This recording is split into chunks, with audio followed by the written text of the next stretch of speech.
The rest of the story. The sun had not yet peaked over the horizon, yet the little ones, peering up into the dimly glowering sky, seemed to be awaiting some celestial sign that it was safe to flee. They'd been working in a sweatshop in Patani, Thailand, longer than any of them could remember. They'd labored through the interminable days, often late into the nights, producing goods worth $500 million annually to that Thai economy, and yet for which they would be paid absolutely nothing.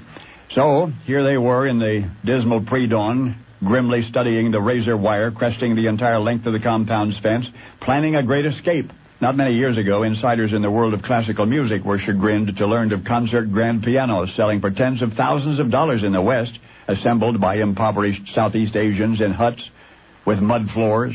Then there was the celebrity sweatshop scandal in which clothing bearing famous names was found to have been made by children laboring for little. But this latest tale of such travail involves young workers in Thailand plying their tiresome trade with little rest and without wages, bearing the nation on their tiny shoulders.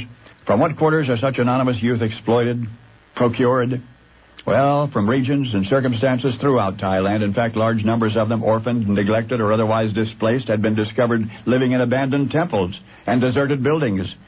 So, wily entrepreneurs, determined to cultivate that potential resource, bought property and gutted extant structures designed for housing and enticed the prospective slave laborers into the darkness, and there the latter engaged in the drudgery of enriching the unskilled. So lucrative are such enterprises, for example, that one 39-year-old Patani homeowner moved himself and his wife and 3 children out of their opulent 3-story house and had most of the interior walls removed and the windows boarded up, converting what had been a luxurious domicile into a dingy factory. Elsewhere in town, homes and office buildings are being adapted for the installation of such sweatshops. Larger facilities for the purpose, 6 stories or more, surrounded by security fences 65 feet high, are being constructed from scratch. And still the little ones escape. Each day some flee, about dawn, in groups of 10,000 or so, ranging far and wide, gathering materials for their craft, only to return each dusk.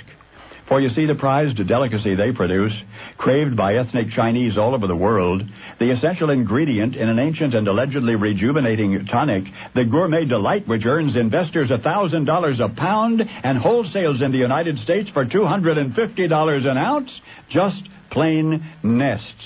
Birds' nests, made by swallow-like birds called swiftlets, which are lured from coastal caves and temple ruins to massive, cunningly designed bird houses. For therefrom, every 3 or 4 months, the swiftlets, treasure, artfully bound together by their unique and savory saliva, is harvested and sold. So should you hear it said that the beleaguered economy of Thailand is kept afloat on a sea of bird's nest soup, you will know the rest of the story.